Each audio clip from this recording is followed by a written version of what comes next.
真的万万没有想到，原来把苹果上锅蒸一蒸，作用居然这么厉害。自从跟着村里老奶奶学会了这个方法，隔三差五就这样吃，帮助很多人解决了大烦恼，挣钱又实用。可惜知道的人并不多，快跟着视频来看一看吧。大家好，这里是鹏鹏美食房。首先我们准备一个红红的苹果，苹果它的营养价值特别高，口感甜，水分多，有很多朋友都喜欢吃。而今天我们为大家介绍一种苹果的新吃法。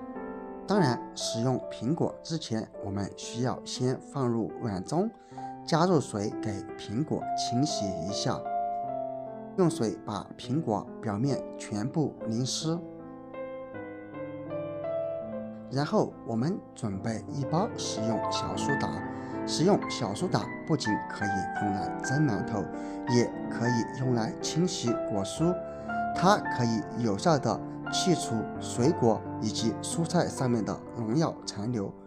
所以清洗水果的时候一定要用食用小苏打来搓洗一下哦，直至用小苏打将整个苹果都搓洗上一遍。然后放入水中，将表面的小苏打洗掉，最后再用清水冲洗一下就可以了。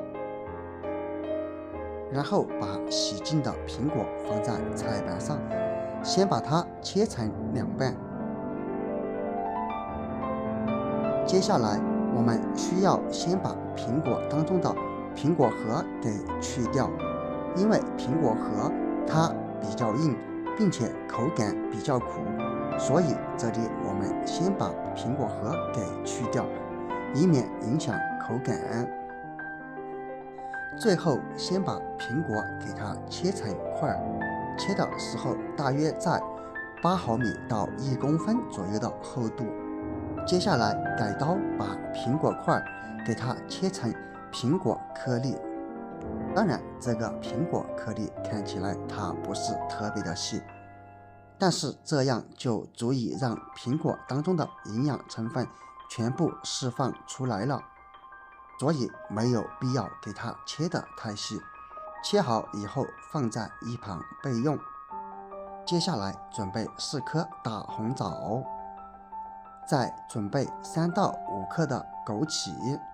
因为它们表面凹凸不平，所以加入一些面粉来抓洗，可以很好的把枸杞和大枣表面的灰尘给洗下来。枸杞和大枣就不用多做介绍了，它的营养价值特别高，很多人喜欢用它来熬汤、煲粥，或者用来泡水、泡酒等等。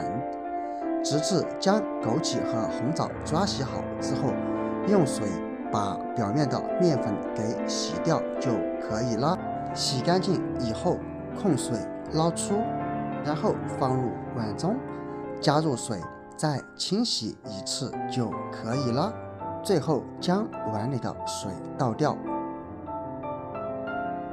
这时候我们需要用剪刀将红枣给它剪开，因为它个头比较大，剪开之后有利于红枣当中的营养成分释放出来。当然也不用剪得太细，每一颗红枣给它剪成3到4小块就可以了。剪好之后先给它放在一旁备用。然后准备一个小碗，扣入一个大碗当中，先把切好的苹果颗粒给它沿着小碗摆上一圈。接下来把切好的红枣块也摆放在苹果上。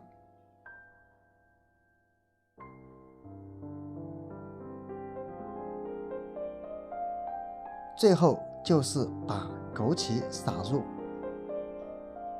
准备好以后，我们将它端入锅中，盖上盖子，开大火蒸上20分钟左右。如果时间过于太久，苹果就会被蒸煮的特别的软，因此大约20分钟左右就可以了。蒸好以后关火，揭开盖子，哇，闻起来简直太香了。蒸好以后，现在碗它特别的烫，因此我们用盘子夹给它夹出来，然后给它放好。我们可以先用筷子把边上的红枣、苹果以及枸杞等这些食材给它夹出来。当然，夹出来的这些食材我们不要将它扔掉哦，我们也可以直接食用，因为经过蒸煮，吃起来它口感会更好，尤其是苹果，吃起来酸酸甜甜，并且蒸的时间不是特别长，因此它不会出现发软的那种情况。直到碗不烫的时候，按住小碗，快速的给它这样翻过来，动作一定要快，然后我们就得到了一碗这样的精华。它里面含有苹果、枸杞以及大枣的营养成分哦。隔三差五喝上这样一碗，坚持喝你会有惊喜和发现哦。